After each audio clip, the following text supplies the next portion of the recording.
My son pushed me from our boat 10 miles from shore and told me to say hello to the sharks. He thought it was the perfect crime that the ocean would swallow his secret and leave him a rich man. He didn't know his father. He didn't know what I was capable of. And when he returned to my home that evening, ready to claim his inheritance, I was waiting for him. I looked him in the eye and said, "I have a gift for you too."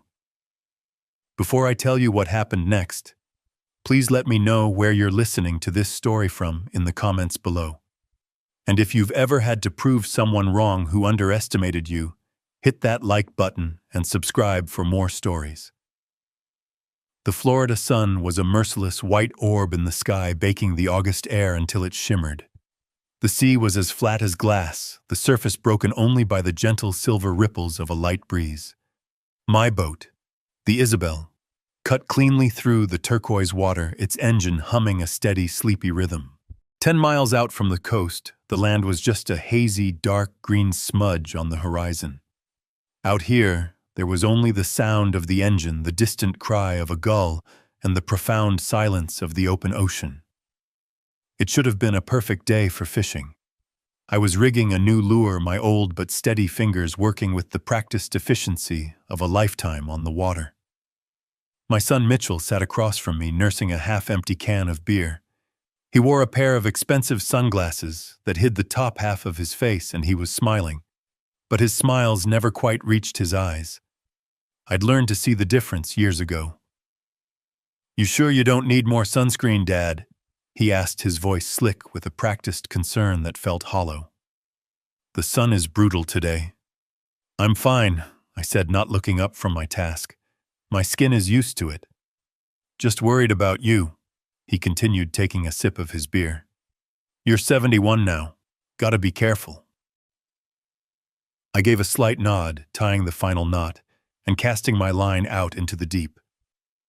The soft whir of the reel was a comforting, familiar sound. I didn't want to talk about my age. Age is just a number. What matters is what you've done with your years, and I had done a lot. We sat in silence for a moment. I watched my bright orange bobber dance on the surface. Mitchell was restless, his eyes darting around as if he was searching for something he'd lost. Finally, he couldn't take it anymore. "So, Dad," he began, and I knew exactly what was coming. This was the real reason for our trip. "I spoke with those guys from the Vesta group again yesterday." I didn't answer. I just stared at my bobber, wishing a fish would bite and spare me from this conversation. The ocean was not on my side today. "They're really serious about the property, Dad." Mitchell pressed on, his voice now filled with a false enthusiasm. "They made a new offer. The number, it's life-changing. It's enough for all of us to never have to worry about anything ever again. Kendall and the kids would be set for life." I let out a long, slow breath. This again. The talk of money, of the future, of being set for life. The words Mitchell always used to disguise his own bottomless greed. "My answer is the same, Mitchell," I said, my voice quiet but firm. "We're not selling." "But why?" he whined, the sound grating. "It's just an empty lot and an old house. You don't even live there full time. It's just sitting there, wasting its potential." I turned to look at him then for the first time all morning. I took off my old frayed baseball cap and wiped the sweat from my brow. "It's not just an empty lot, Mitchell.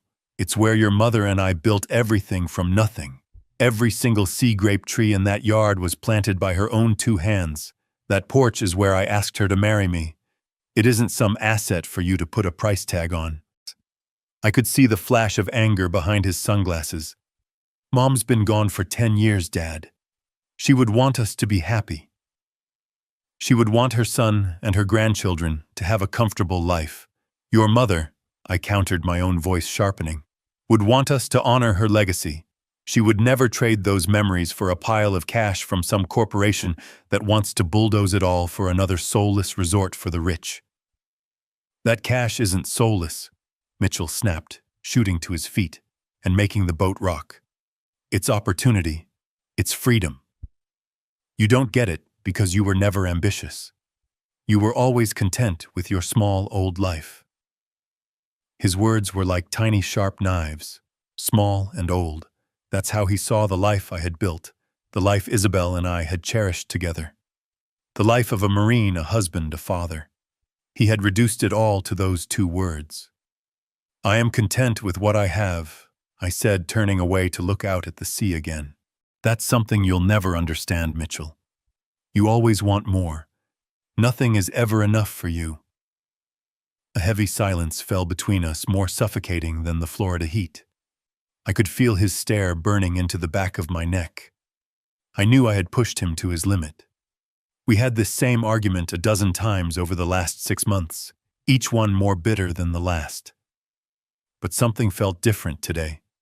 There was a tension in the air so thick you could almost taste it. I decided to end it. I started reeling in my line.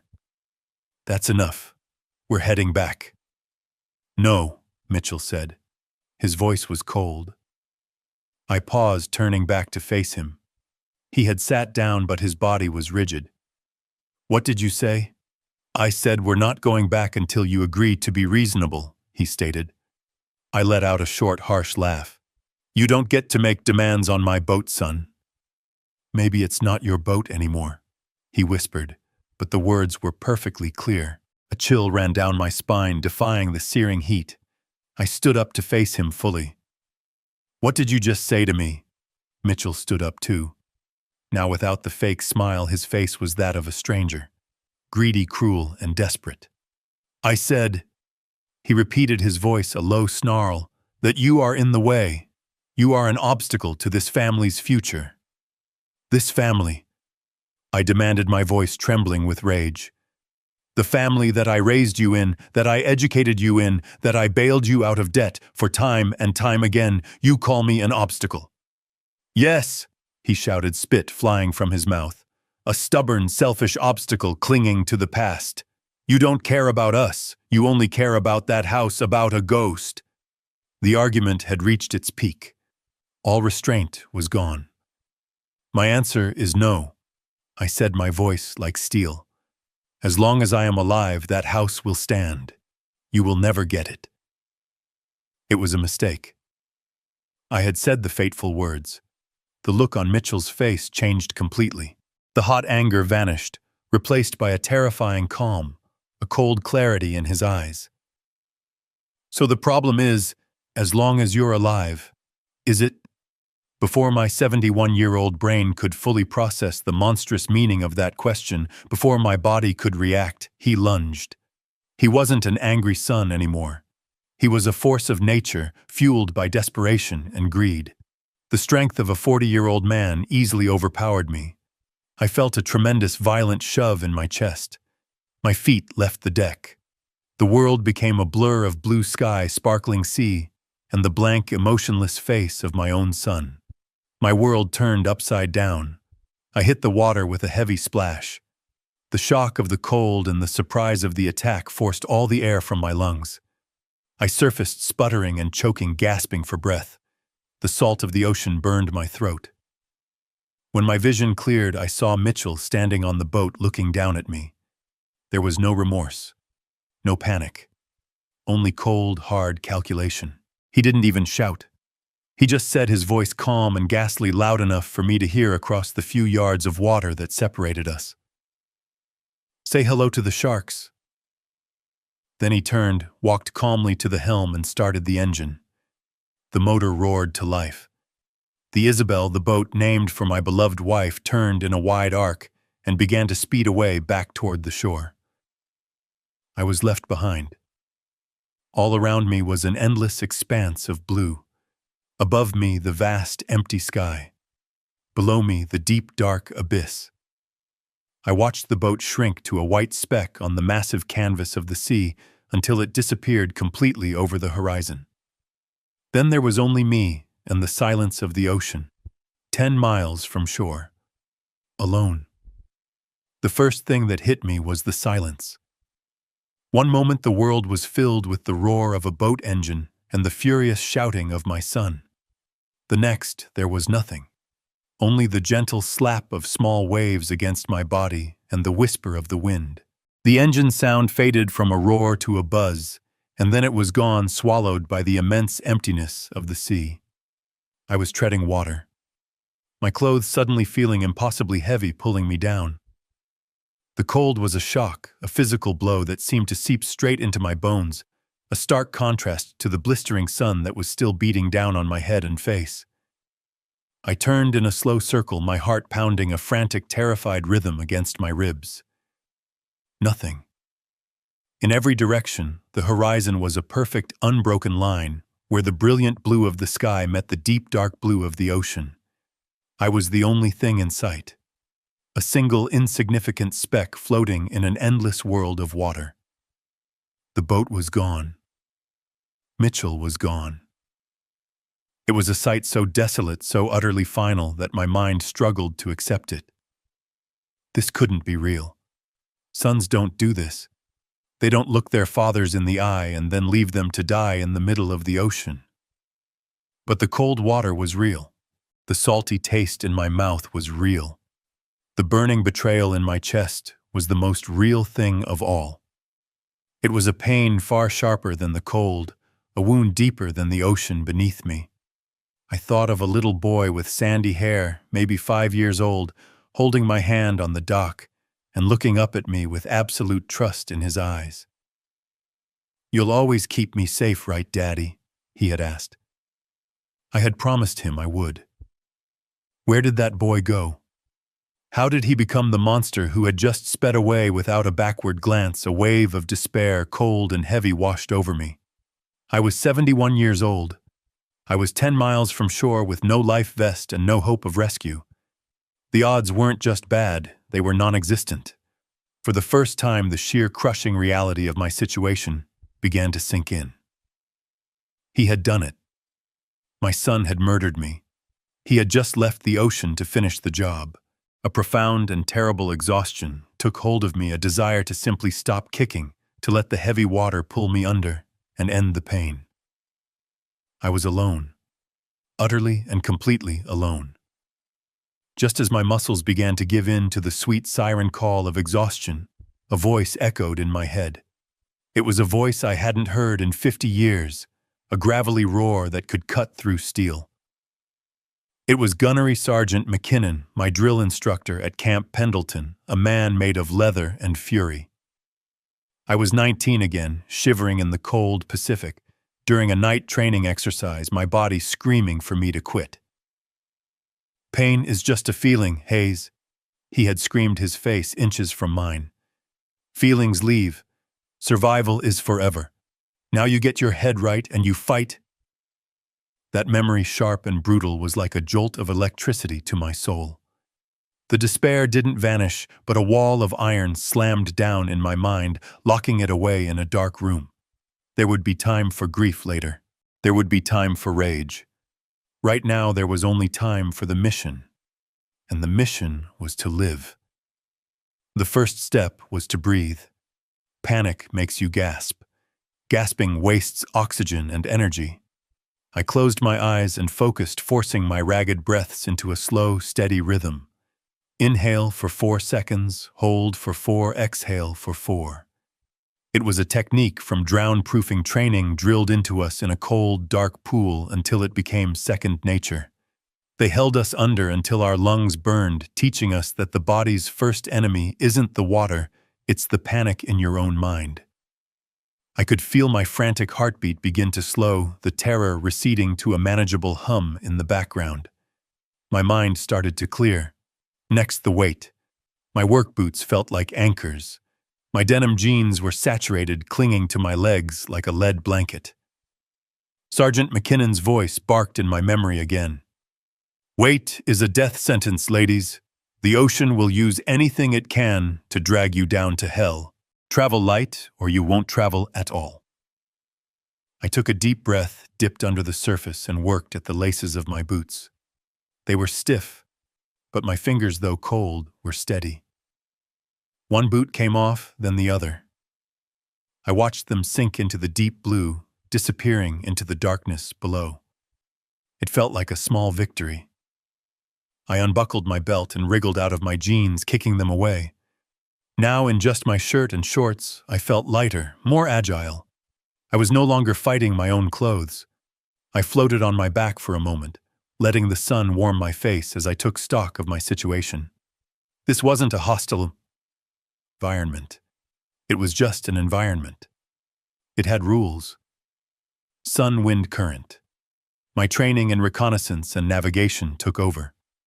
The sun was high but beginning its descent westward. That gave me my bearings. I licked a finger and held it up to the wind, a faint but steady breeze from the southeast. I let my body relax and felt the subtle but persistent pull of the current. It was moving northwest, a slow, lazy river within the ocean. A plan began to form in the cold, logical part of my brain that my training had built.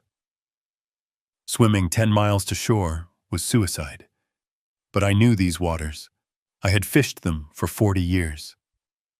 About 5 miles to the northwest was the main shipping channel for vessels coming into the Keys. It was a long shot, a desperate gamble, but it was better than floating here waiting for a shark or for exhaustion to claim me. It was a target. It was a direction. It was hope disguised as a compass heading. The part of me that was a grieving father, a betrayed old man, was still screaming in that locked room in my head. The image of Mitchell's cold, dead eyes as he sped away was burned into my mind. The sheer monstrosity of it threatened to overwhelm me. But the Marine in me took control. In Force Recon, we were taught to compartmentalize. You put the fear, the anger, the pain into a box. You lock it. You deal with the mission. You can open the box later, if you survive. I created a new motto for myself, a variation on the old one. The Recon motto was swift, silent, deadly. Mine would be calm, efficient, alive. I would not waste a single movement, not a single calorie of energy. I began to swim. Not a frantic crawl, but a slow, measured breaststroke, keeping my head above water as much as possible to watch for any signs of a boat. I set a rhythm. Swim for 15 minutes. Float on my back for 5. Conserve energy. Maintain discipline. My muscles quickly began to ache, the salt stinging the scrapes on my hands. The sun beat down, and thirst became a dull throb in the back of my throat. But I ignored it. I focused only on the rhythm. Stroke, breathe, kick, glide. 15 minutes on 5 minutes off. It was a grueling, monotonous routine, but it was a routine. It was control. In a world where I had lost all control, this small act of discipline was all I had left. It was the only thing keeping me from becoming just another ghost in the endless blue. I was not a victim waiting to drown. I was a Marine on a mission, and Marines don't quit. The anger was still there, a hot, burning coal in my gut. Every time I thought of Mitchell's face, of his final cruel words, a fresh wave of rage would surge through me.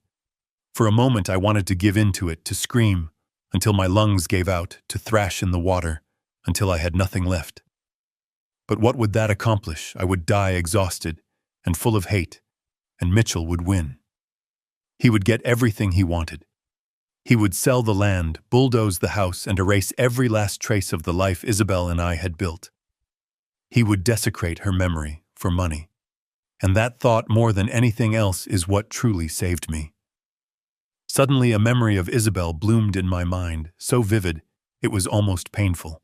She was in the garden of our home, kneeling in the soft soil with dirt on her cheek, and a wide, beautiful smile on her face as she looked up at me. The sunlight caught in her hair, turning it to gold. "It's our paradise, Griff," she used to say. "Our own little piece of heaven on earth." That paradise was what my son was trying to steal. He wasn't just trying to kill me, he was trying to kill her memory too. And in that moment, floating alone in the vast, unforgiving ocean, I made a new vow. This was no longer just about survival. It was about justice. I would not let him win. I owed it to Isabel. I owed it to the 45 years of love and laughter we had shared in that home.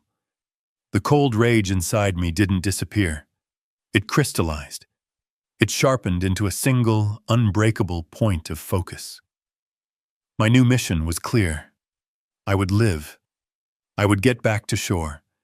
And I would make sure the truth of what happened here today would see the light of day. Mitchell wanted to say hello to the sharks. Soon he would be saying hello to the consequences. Time in the open ocean is a strange thing. There are no clocks, no schedules, only the slow, indifferent movement of the sun across the sky. The first hour was fueled by adrenaline and cold rage. The second hour was a grim exercise in discipline. By the third hour, the true struggle began. The initial shock of the cold water had long since worn off, replaced by the relentless, energy-sapping chill that comes from prolonged immersion. My muscles, which had responded so well at first, began to burn with a deep, persistent ache. My shoulders screamed with every stroke. My legs felt like lead weights, and each kick was a monumental effort. The sun, which had once been a distant point of navigation, became a tormentor. It beat down on my exposed head and shoulders, cooking my skin. My lips were cracked, and my throat felt like it was coated in sand. The thirst was a physical presence, a clawing need that distracted me and made it hard to think. I would occasionally dip my head under the surface just to feel the coolness on my face, a fleeting moment of relief in a sea of discomfort. But the salt water was a cruel tease. It surrounded me, yet I couldn't drink a drop. It stung my eyes, making them red and blurry, and it chafed my skin raw under my arms and around my neck. My disciplined routine of swimming and floating began to fray at the edges. The 5-minute rests felt shorter and shorter, while the 15-minute swims stretched into an eternity. My mind, starved of stimulation and racked with fatigue, began to play tricks on me. I would see a dark shape on the horizon, and my heart would leap with hope only for it to be a cloud or a trick of the light. I heard the phantom sound of a boat engine, a low thrum just over the horizon, and I would waste precious energy treading water, craning my neck to see until the sound faded back into the whisper of the waves. Hopelessness was a patient predator circling just at the edge of my consciousness. It whispered to me during my floating rests. It told me the shipping lane was a fantasy. It told me no one was coming. It reminded me that I was a foolish old man clinging to a life that had already been stolen from him. I had to actively fight it, summoning the face of Gunnery Sergeant McKinnon, summoning the memory of Isabel's smile. I started talking to her out loud, my voice a hoarse croak. "Just a little farther, Izzy," I'd whisper. "Just gotta keep going for you." It felt crazy talking to a ghost in the middle of the ocean, but it was better than listening to the despair. A jellyfish, a translucent purple bell, drifted past me. I managed to avoid its main body, but one of its long, trailing tentacles brushed against my forearm. The pain was immediate and electric, a fiery lash that made me cry out. My arm lit up with a burning, throbbing agony, another layer of misery piled onto all the others. The pain broke my concentration, and for a terrifying minute I flailed, swallowing a mouthful of seawater. I choked, coughed, and fought off a fresh wave of panic. I forced myself to float on my back, breathing deeply, until the worst of the fire in my arm subsided into a dull, angry ache. The encounter left me shaken, a stark reminder that I was not just fighting the distance, but the ocean itself and everything in it. My strength was failing. Each stroke was harder than the last. The line between consciousness and a hazy, exhausted dream state was beginning to blur. I was losing the battle. My world had shrunk to a cycle of pain and endurance. Stroke, breathe, kick, glide. Float, rest, fight, despair. Repeat. I don't know how many hours had passed. The sun had begun its long, slow descent toward the western horizon, painting the sky in shades of orange and pink. My body was a single massive ache. My mind was a foggy haze drifting between memories of Isabel and the droning whispers of surrender. I was done. I had nothing left. I closed my eyes, ready to let the water take me, ready to join her. And that's when I heard it. At first I was sure it was another hallucination, a low rhythmic thrumming like a distant heartbeat. I'd heard it a dozen times before, and each time it had been a phantom, a cruel trick of my exhausted brain. I kept my eyes closed, refusing to fall for it again. But this time it didn't fade. It grew louder, steadier. It was the unmistakable, beautiful sound of a diesel engine. Hope is a violent thing. It slammed into me with the force of a physical blow, jolting me out of my stupor. I forced my eyes open. My vision was blurry, caked with salt. I blinked, trying to clear it, and then I saw it. It wasn't a mirage. It was a boat.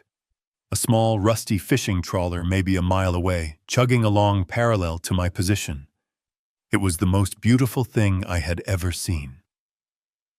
A final, desperate reserve of energy flooded my veins. I lifted a weak arm out of the water and waved my motions clumsy and slow. I tried to shout, but what came out was a dry, ragged croak. "Hey, over here, help!" It was barely a whisper, swallowed by the wind and the waves. The boat kept moving. No, not like this. I wouldn't come this far to fail now.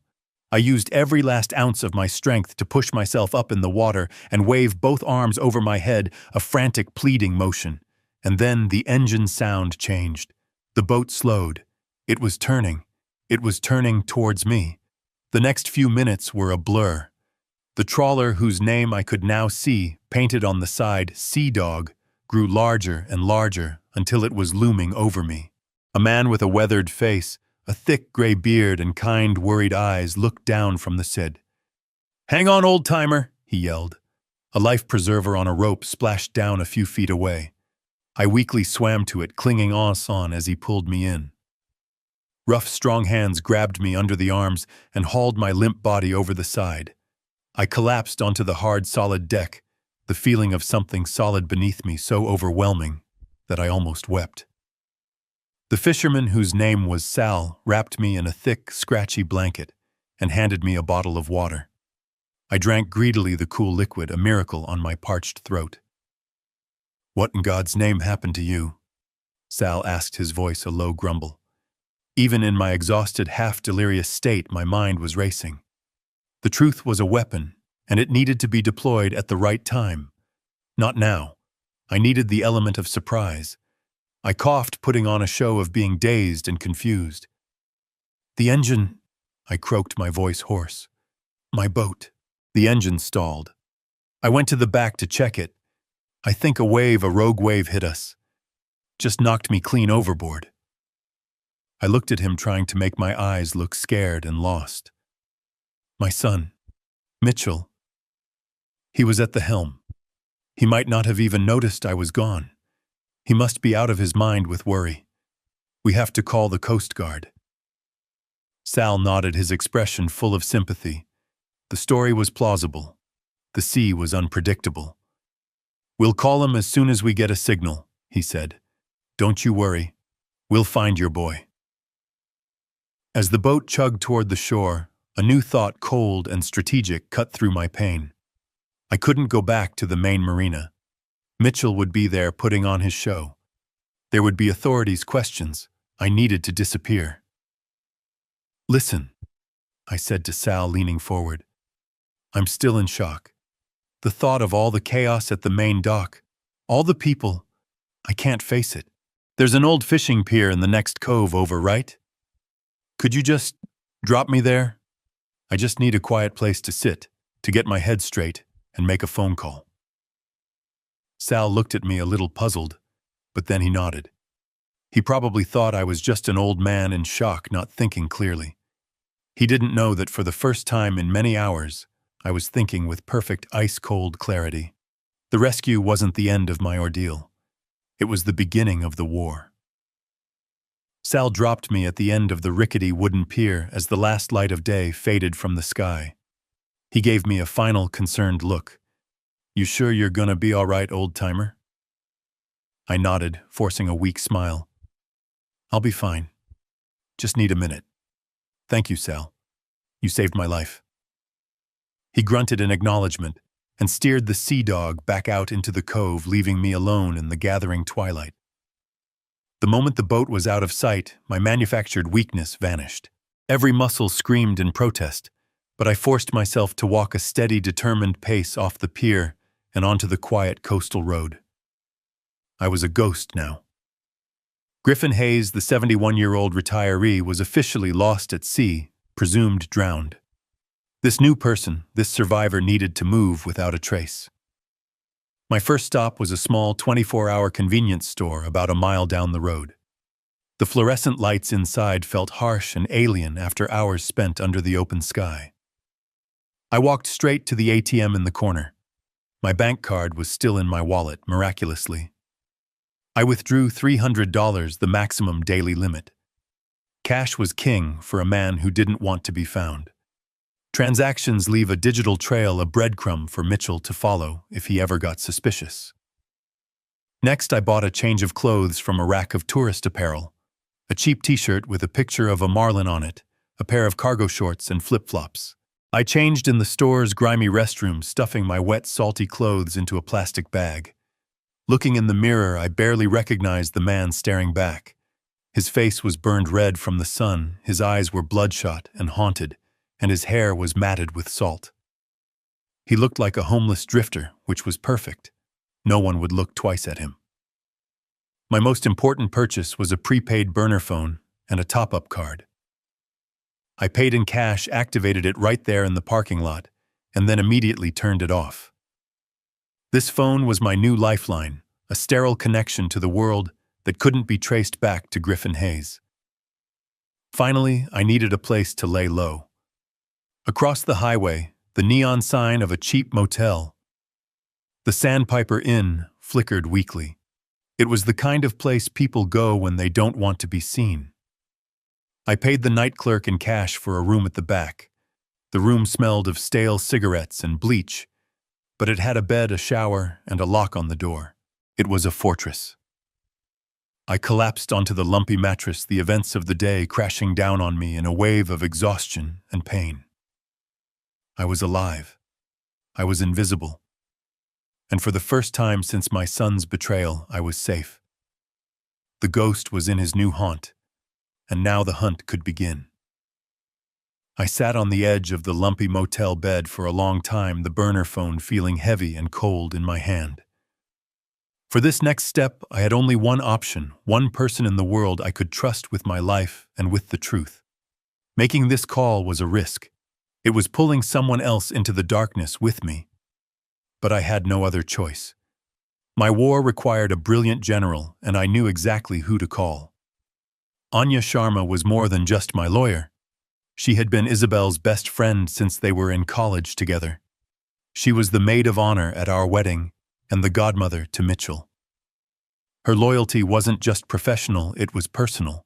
She loved Isabel, and I knew she would do anything to protect her memory. That was the trust I was counting on. I took a deep breath, turned the phone on, and dialed her private cell number from memory. It rang 3 times before she picked up. Anya Sharma speaking.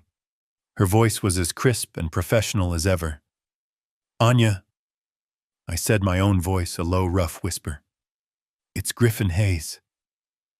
There was a sharp intake of breath on the other end of the line, followed by a stunned silence.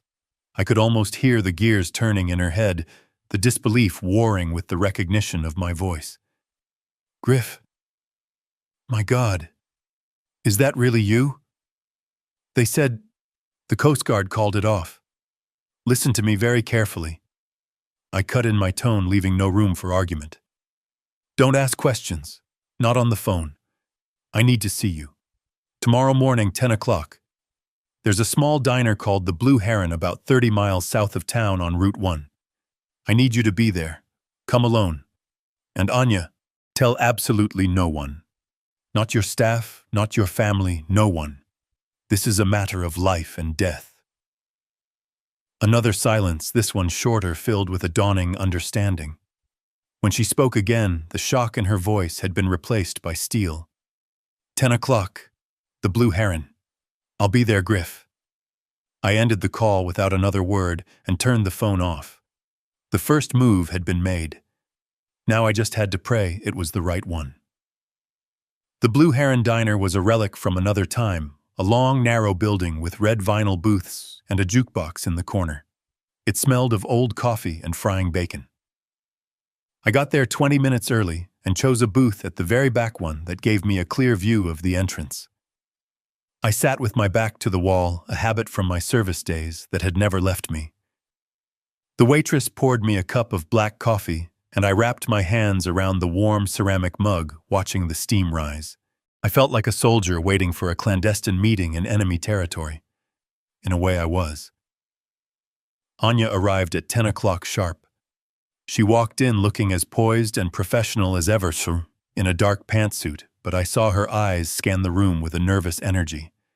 When her gaze landed on me, she froze for a fraction of a second.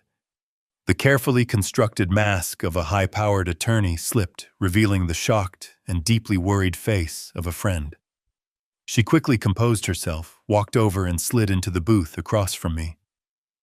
"Griff," she whispered, her voice tight with emotion. "I couldn't believe it. I still can't." I didn't waste time on pleasantries. "Thank you for coming, Anya, and for being discreet." I looked into her eyes, and in a low, steady voice, I told her everything. I told her about the conversation on the boat, the argument over the land, the coldness in Mitchell's eyes. I described the shove, the feeling of hitting the water, and his final chilling words. I told her about the long hours in the ocean, my rescue by Sal, and the cover story I had invented.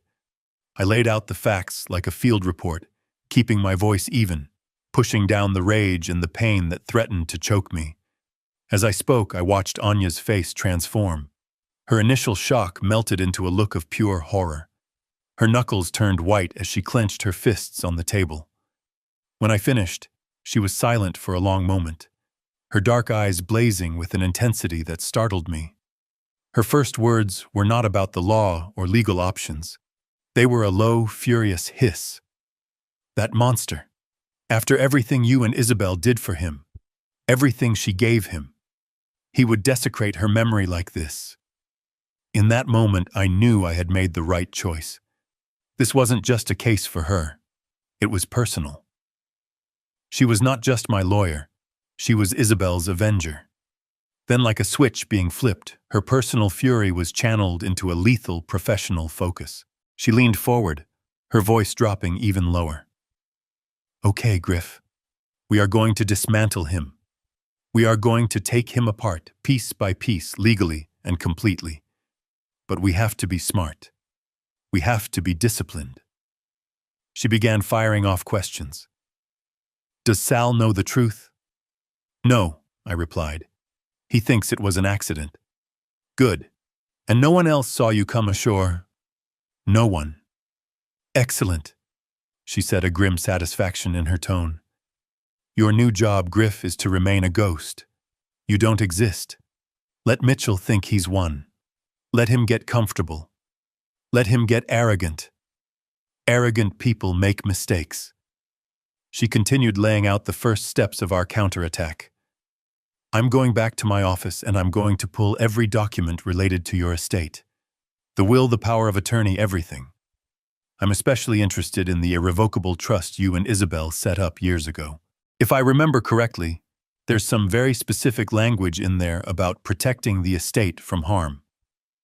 While you stay hidden, I will start digging. I'll look into his finances, his business partners, everything. We need to know exactly what kind of hole he's in." She looked me dead in the eye, her expression a mixture of grief and absolute determination. "He thinks he threw you to the sharks, Griff. He has no idea he just threw himself into the water with something far more dangerous. He's about to find out what happens when you threaten the legacy of Isabel Hayes." While Anya and I were plotting a war over lukewarm coffee in a roadside diner, my son was starring in a grand one-man play. I learned the details later, of course, pieced together from the official Coast Guard report and the accounts of people who were unfortunate enough to witness his masterful performance. He had apparently driven the boat, the Isabel, back to the main marina at full throttle. He didn't just dock. He crashed into the pier, a calculated bit of chaos to draw immediate attention. He leaped onto the dock before the boat was even tied, his face a mask of frantic despair. He was screaming before anyone could even ask what was wrong. "Help somebody, help! It's my dad! He's in the water!" People came running. The harbor master, other boat owners, tourists. Mitchell collapsed onto his knees on the wooden planks of the dock, holding his head in his hands, his body racked with fake theatrical sobs. He told them a story between gasps for air, a story of a beautiful day turned into a nightmare. He said I had been leaning over the side trying to fix a tangled line. He claimed he had just looked away for a second, just 1 second, and when he looked back, I was gone. "The current is so strong out there," he wailed, his voice cracking perfectly.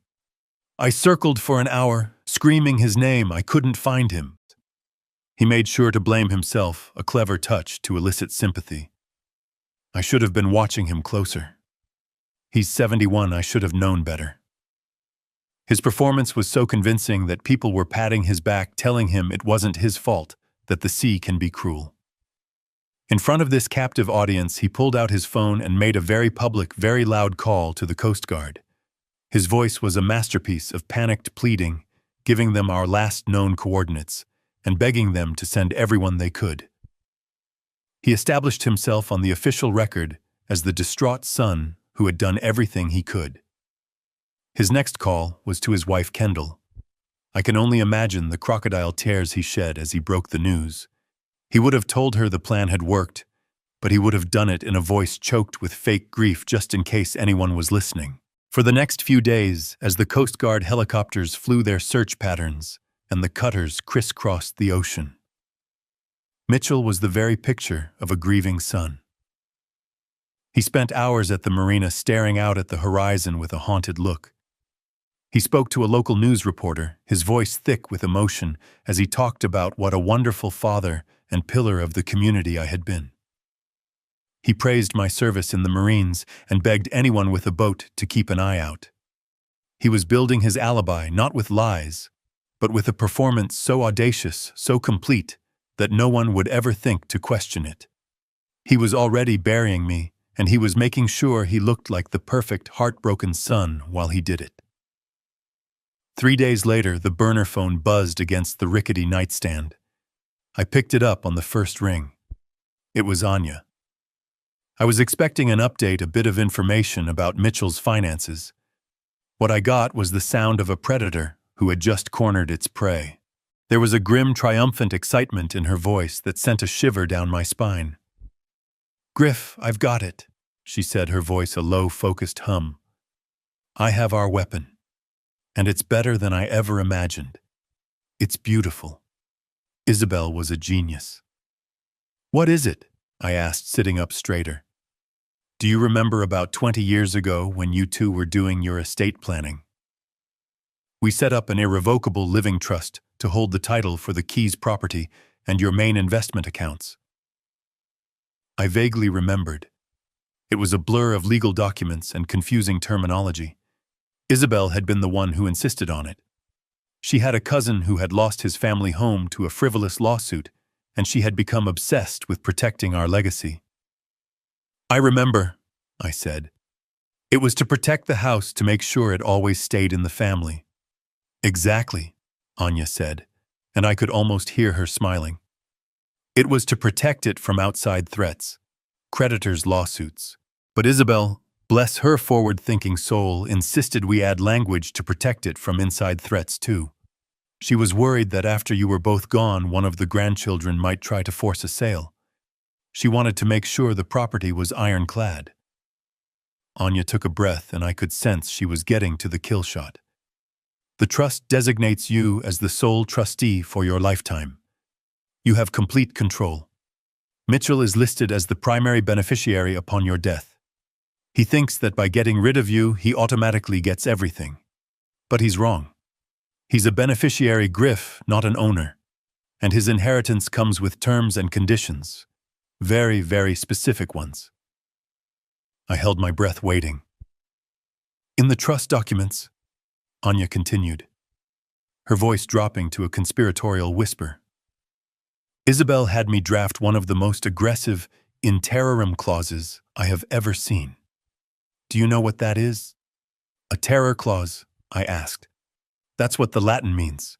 Most people call it a no contest clause. Essentially, it's a legal booby trap. It's a provision in a will or a trust that states if a beneficiary challenges the terms, they are automatically disinherited. It's designed to discourage greedy relatives from suing the estate. But Isabel had us take it a step further. She was always fiercely protective. I could picture my wife sitting in Anya's office, her jaw set with determination, insisting on every word. Our clause, Anya said, the satisfaction in her voice as clear as a bell, states that any listed beneficiary who takes any action that directly or indirectly causes physical, financial, or emotional harm to the trustee, or who attempts to subvert the trustee's wishes and seize control of the trust's assets, is to be immediately, automatically, and permanently cut off. They forfeit all rights, all claims, all inheritance. It's as if they ceased to exist in the legal document. The weight of her words settled over me. It was a voice from the grave, a shield forged 20 years ago by my wife's love and foresight reaching out to protect me now. So what you're saying is... I began, my mind slowly connecting the dots. What I'm saying, Griff, Anya cut in, her voice now sharp as a razor, is that when Mitchell pushed you off that boat, he didn't just try to murder his father. In the cold, precise language of the law, he committed an act of direct physical harm against the trustee in an attempt to seize control of the trust's primary asset. He didn't just break the law of the land, he broke the law of the trust. He walked right into the legal trap Isabel set for him. By trying to steal his inheritance, he legally voided it. He disinherited himself right there 10 miles out at sea. He just doesn't know it yet. While Mitchell was playing the role of the bereaved son for the world, Anya became a ghost just like me. She moved through the digital world with the quiet efficiency of a shark, and my cheap burner phone became the drop point for her findings. Each night, a new text would arrive, another piece of the ugly puzzle that was my son's life. I would sit in that dim, stale motel room and watch the truth unfold. The first texts were about his credit. Anya sent screenshots of his credit report, which was a sea of red flags. He had 6 different high-interest credit cards, all of them maxed out. The balances were staggering, tens of thousands of dollars spent on fancy dinners, designer clothes for Kendall, and expensive resorts. He was living a life funded entirely by debt, a house of cards waiting for the slightest breeze to knock it down. Then came the investment. Anya discovered that 3 months ago, Mitchell had sunk nearly all of his and Kendall's savings, over $100,000, into a risky tech startup. A week before he took me fishing, that startup had declared bankruptcy. The money was gone. All of it. He had been financially wiped out and hadn't told anyone. He was smiling and buying rounds of drinks for his friends while his financial world was burning to the ground. That explained the desperation, but it didn't explain the true darkness. The final piece came from a private investigator. Anya hired a discreet professional who specialized in digging into financial shadows. The investigator found a pattern of large, regular cash withdrawals and wire transfers. The transfers weren't going to other investments. They were going to offshore accounts associated with high-stakes online poker sites. Mitchell didn't just have a debt problem. He had a gambling problem. A serious one. As I stared at the numbers on my tiny phone screen, a cold, sick feeling washed over me. It wasn't shock. It was a profound and terrible sadness. It was the final confirmation of a weakness I had seen in him his whole life, a hunger for the easy win, a refusal to accept reality. I had bailed him out of smaller debts before thinking I was helping, thinking he would learn. But I hadn't been helping. I had been feeding the beast. The motive was now horribly clear. He wasn't just trying to unlock a future fortune. He was trying to outrun a past that was about to swallow him whole. And he was willing to kill his own father to do it. We now had the why, and it was uglier than I could have ever imagined. My first instinct was to act. We had the motive. We had the legal weapon Isabel had left for us. I wanted to march into town, find Mitchell, and confront him with everything we knew. I wanted to see the look on his face when his world came crashing down. But Anya, ever the strategist, held up a calming hand during our next phone call. "Patience, Griff," she said, her voice steady and firm. "Right now, the attempted murder is your word against his. He'll hire a slick lawyer who will try to paint you as a confused old man who fell overboard. But Mitchell thinks he's won. He's arrogant. And arrogant people always overplay their hand. We need to let him." I didn't understand at first. "Let him what? Let him get away with it?" "No," Anya replied, a cold satisfaction in her voice. "We're going to let him commit another crime. A crime on dry land. A crime that leaves a beautiful, undeniable paper trail. Right now, he's waiting for the Coast Guard to officially call off the search. As soon as they do, I guarantee he will file a petition to have you declared legally dead. He needs that death certificate to get his hands on the estate." The cold, brutal logic of her plan settled in. It was painful. It meant I had to stay hidden, a ghost, while my own son danced on my grave and tried to steal my life's work. It meant I had to watch him lie to the world, to our family, and desecrate the memory of his mother. But Anya was right. Mitchell's greed would be his own undoing. We wouldn't just accuse him of a crime, we would let him hand us the evidence of a new one on a silver platter. So we waited. We set the trap, and then we faded into the shadows to watch. All he had to do was be himself, and his own arrogance would make him walk right into it. It took 2 full weeks. 2 weeks of hiding in that dingy motel room, living on bad coffee and cheap takeout. 2 weeks of watching the local news, seeing my own sun-weathered face flash on the screen as the missing boater. Each day was a lesson in patience, a slow, agonizing wait, while the wheels of the official process turned. Anya called me every evening with a brief, quiet update. "They're still searching Griff. Just hold on, he'll get impatient." She was right. On the 15th day, the news anchor reported it with a somber expression. The Coast Guard had officially suspended the active search for Griffin Hayes. They offered their condolences to the family and declared me lost at sea, another tragic statistic. That was the signal. That was the green light Mitchell had been waiting for. From Anya's perspective inside the county legal system, she could see things I couldn't. She described it to me as watching a predator, fat and confident, finally emerge from the shadows to claim its prize. The very next morning, a mere 12 hours after the search was called off, Mitchell and Kendall walked into the county clerk's office. Anya had an old friend working there who watched the whole thing. She said they looked the part perfectly. Dressed in black, their faces etched with practiced sadness. Kendall even carried a tissue to dab at her dry eyes. Mitchell presented the official Coast Guard report and a sworn affidavit. He solemnly told the clerk about my age, my supposed health conditions, a slight heart murmur he'd exaggerated into a major risk factor, and the tragic, unavoidable nature of the accident. He painted a picture of a loving son who had lost his hero and was now reluctantly forced to handle the necessary legal affairs. He formally petitioned the court for a presumptive death certificate. Anya explained the legal weight of this document. It was more than just a piece of paper. It was a key. With it, Mitchell could unlock everything. He could go to the bank's access accounts and, most importantly, present himself as the rightful heir and new executor of my estate. It was the linchpin of his entire plan. But it was also his fatal mistake. What he saw as a finish line was actually a tripwire. Every word on that petition was a lie. Every signature was an act of fraud. He wasn't just being greedy anymore. He was now committing a felony, a serious prosecutable offense against the state. He was creating a document trail, a series of official lies that could be easily disproven the moment I decided to stop being a ghost. When Anya called to tell me the petition had been filed, there was no celebration in her voice, only a cold, hard finality. "The trap is sprung, Griff," she said. "He's done it.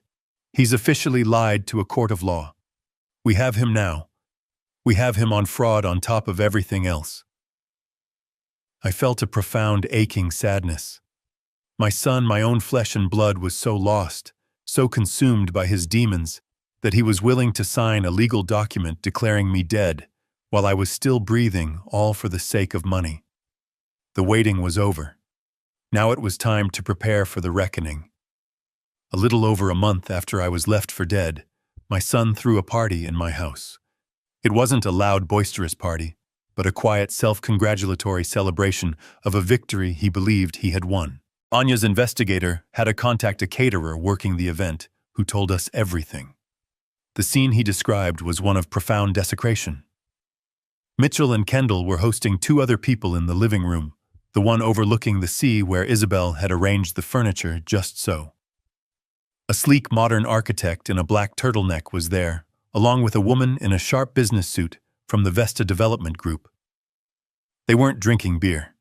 They were drinking expensive champagne, the kind Mitchell couldn't possibly afford, served in my wife's crystal flutes. My old comfortable leather armchair, the one I'd sat in every evening for 30 years, had been pushed into a corner, and a large architectural blueprint was spread out across the antique coffee table Isabel had inherited from her grandmother. Kendall, dressed in a tight black dress, was laughing a high, brittle sound that didn't belong within those walls. She pointed at a section of the blueprint. "And the infinity pool will go right here," she said. "The view will be absolutely spectacular once we get rid of all these overgrown sea grape trees." The trees my wife had planted and nurtured with her own hands. Mitchell, looking confident and relaxed in a ridiculously expensive cashmere sweater, had his arm draped casually around Kendall's shoulders. He swirled the champagne in his glass. "It's all about maximizing the footprint," he said, using the corporate jargon he loved so much. "The current structure is a complete teardown, of course. Sentimental value doesn't exactly translate to market value." He said it with a smirk, getting a polite chuckle from the architect and the executive. The caterer noted how they treated the house not as a home but as a temporary inconvenience. Kendall had already replaced Isabel's hand-stitched throw pillows with soulless gray cushions. A small, beautiful watercolor of a heron that Isabel had painted was gone from the mantelpiece, replaced by a tasteless, abstract metal sculpture. They were erasing us. They were scrubbing away our lives, our love, our history, before the ink on my death certificate was even dry. The woman from Vesta raised her glass. "Well, here's to a smooth transition," she said, her smile all business. "We're very excited about the Maxwell-Vesta partnership. This property is the crown jewel of our new resort." "To the future," Mitchell toasted, clinking his glass against hers. "And to leaving the past where it belongs." They drank to that. They drank to my death. They drank to the destruction of my home. They sat there, 4 people in my living room, plotting the demolition of a life's work, laughing and sipping champagne. They were so sure they had won. They were comfortable, arrogant, and completely blind to the storm that was gathering just outside their door. They had no idea that a ghost from the past was about to walk into their perfect future and burn it to the ground. The party, my caterer source told me, was just getting started when the doorbell rang. Kendall let out an audible sigh of annoyance, placing her champagne flute down with a delicate clink. "Honestly, who could that be?" she complained to the room at large, as if the doorbell were a personal affront to her celebration. "The caterer is already here. Probably a delivery for a neighbor." She smoothed down her dress and walked to the front door, her heels clicking on the hardwood floors that she already considered her own. She pulled the heavy oak door open with an impatient flick of her wrist, a bored, dismissive expression already on her face. And then she froze. The man standing on the porch was not a delivery driver. He was old, gaunt, and weathered, with skin tanned the color of dark leather and burned raw in patches across his cheeks and forehead. He was thinner than she remembered, as if the sea had stripped away every ounce of softness from him, leaving only hard angles and bone. His clothes, a cheap t-shirt and cargo shorts, hung loosely on his frame. But it was his eyes that made her blood run cold. They were the same piercing blue eyes she had always known, but all the warmth was gone. They were flat, cold, and ancient, like chips of glacial ice. They looked at her and right through her with an expression of absolute final judgment.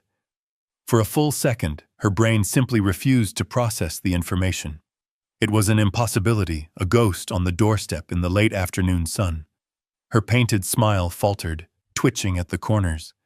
The color drained from her face, leaving her foundation looking like a pale, chalky mask. The champagne flute she was still holding slipped from her nerveless fingers and shattered on the stone porch, the sound unnaturally loud in the sudden silence. "What is it, honey?" Mitchell called out from the living room, his voice syrupy with champagne and self-satisfaction. "Tell them to leave it on the porch." Kendall didn't answer.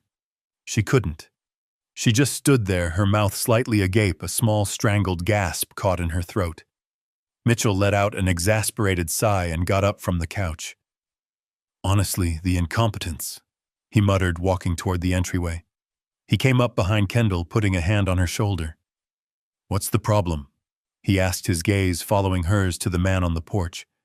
The first emotion on Mitchell's face was simple irritation, then a flicker of confusion.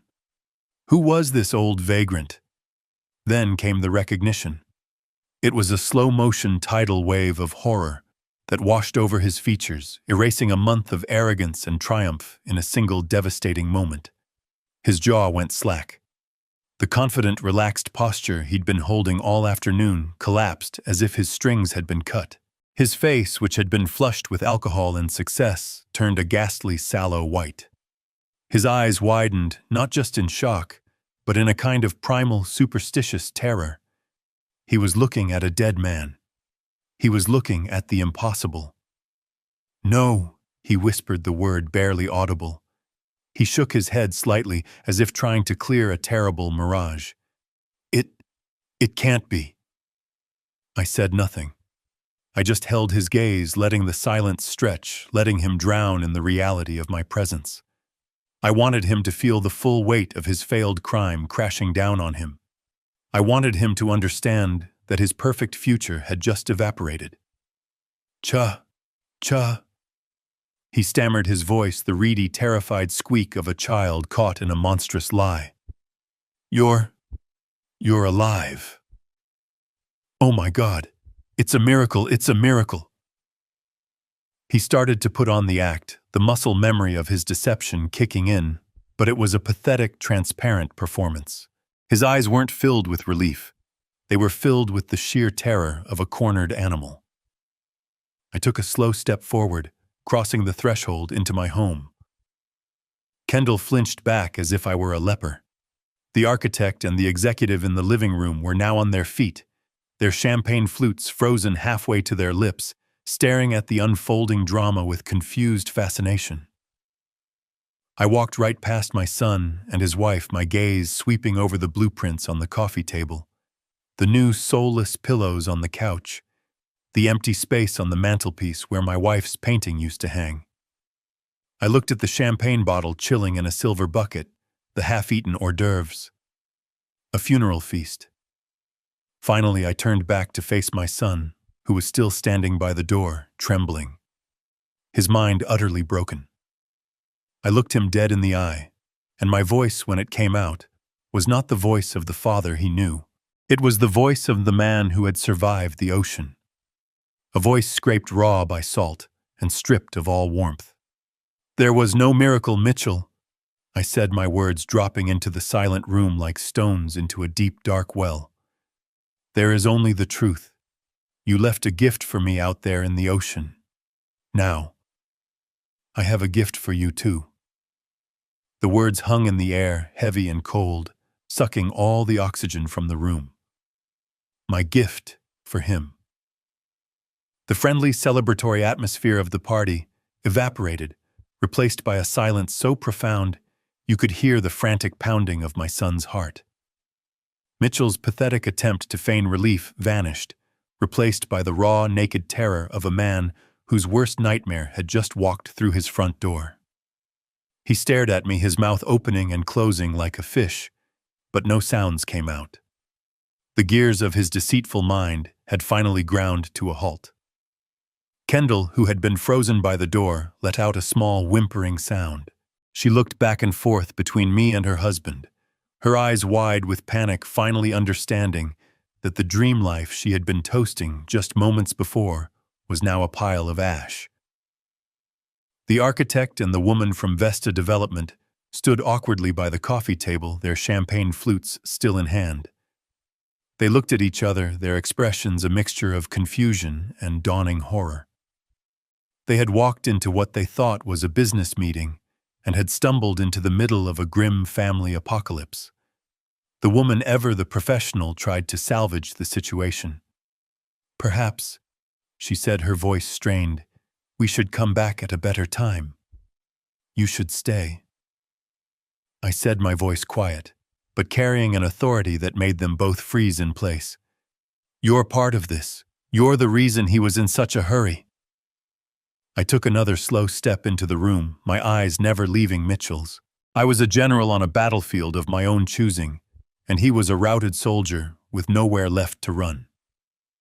"You put on quite a show, son," I said, my voice devoid of any emotion, except a cold, hard finality. "The grieving son. The tragic accident.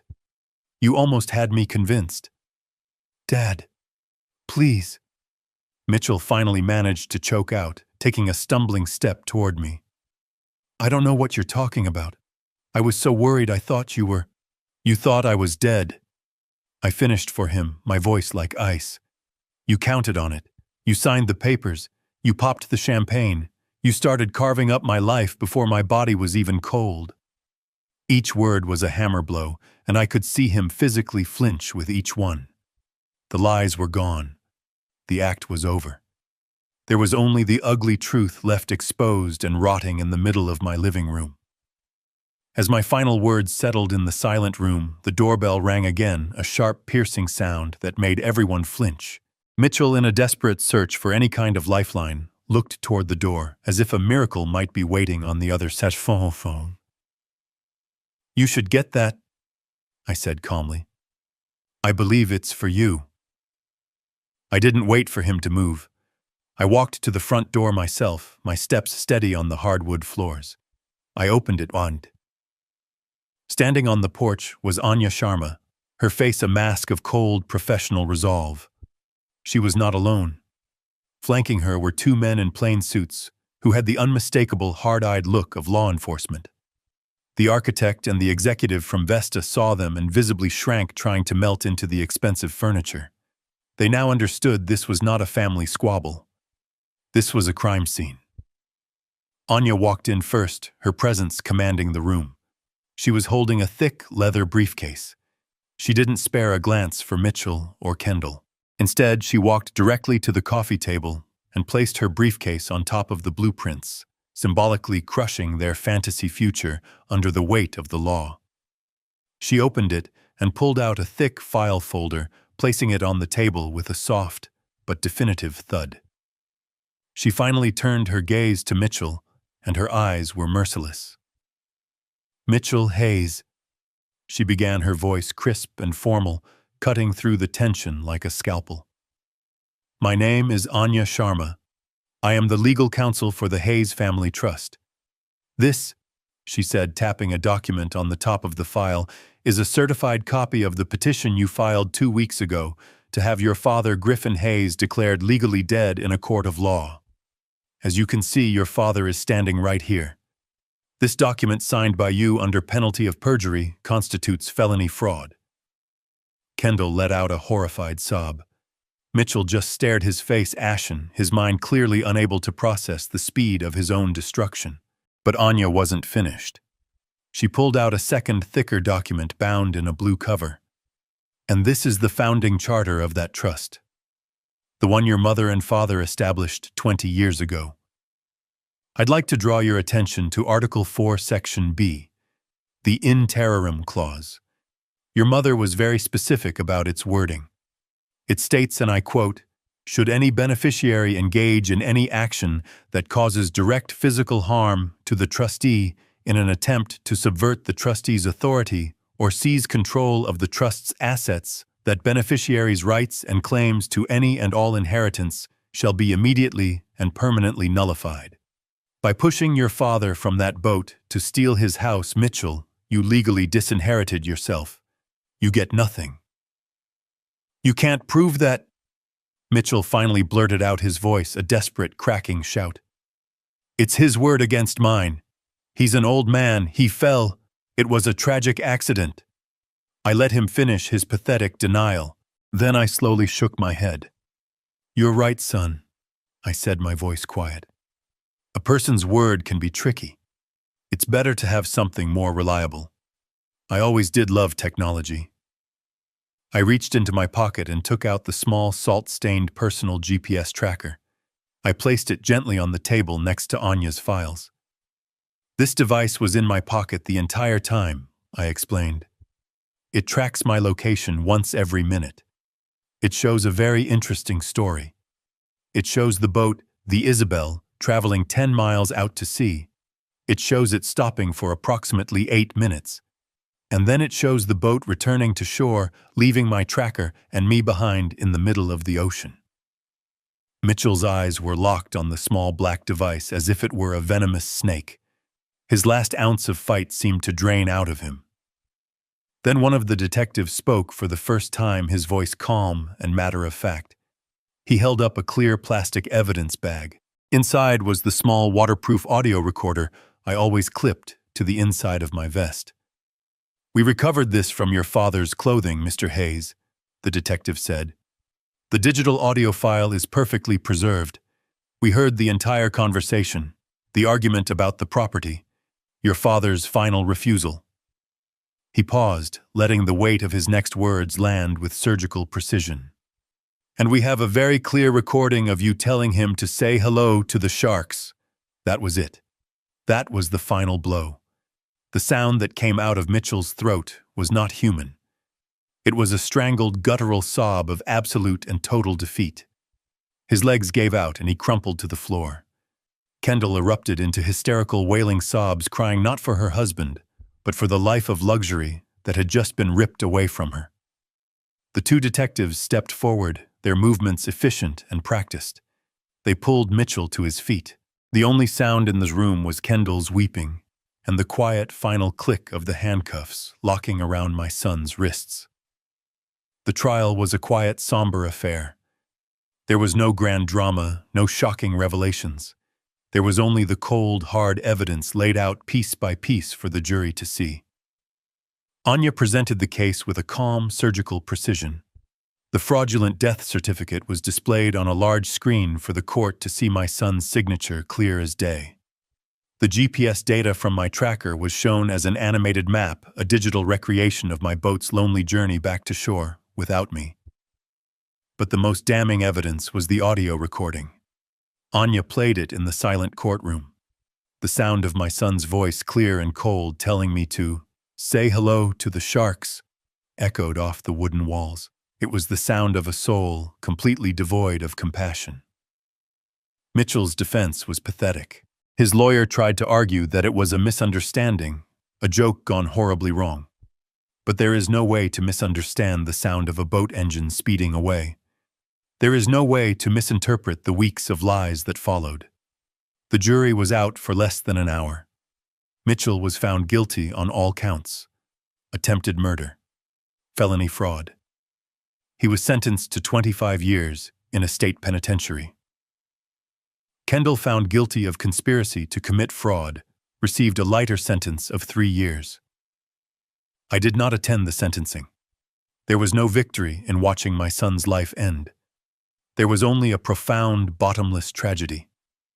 He had built his own prison long before the judge handed down the sentence. In the months that followed, Anya and I worked to rebuild. The first step was to formally restructure the Hayes Family Trust. With the stroke of a pen, Mitchell's and Kendall's names were permanently removed as beneficiaries. They were legally erased from the legacy they had tried to steal through murder. The question then was what to do with the future of the estate. The idea of leaving it to anyone else felt wrong, tainted by what had happened. The wealth that had so corrupted my son needed to be repurposed, to be turned into something that honored the woman whose love was its true source. So we created the Isabel Hayes Foundation. It became the new and sole beneficiary of the trust. Its mission was twofold. A portion of the funds would go to support the families of Marine veterans, a nod to the discipline and brotherhood that had saved my life. The other portion would be dedicated to marine conservation programs in the Florida Keys, a way of giving back to the ocean that had tested me but had ultimately spared me. The house, the land, the money. It was no longer an inheritance to be fought over. It was now a tool for good, a living monument to my wife's generous spirit.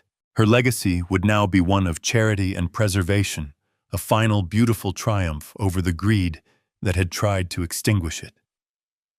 I am back in the house by the sea now. My house. I am sitting on the porch in the same old chair watching the sun dip below the horizon, painting the sky in strokes of orange and gold. The sea is calm today, its surface like polished steel. It is not an enemy. It is not a graveyard. It is just the sea. I feel no anger. I feel no thirst for revenge. That fire burned out long ago, replaced by something quieter, something deeper. It is the feeling of peace. The peace that comes from doing the right thing no matter how hard. The peace that comes from protecting those you love. I did not save the house for myself. I saved it for her. For Isabel.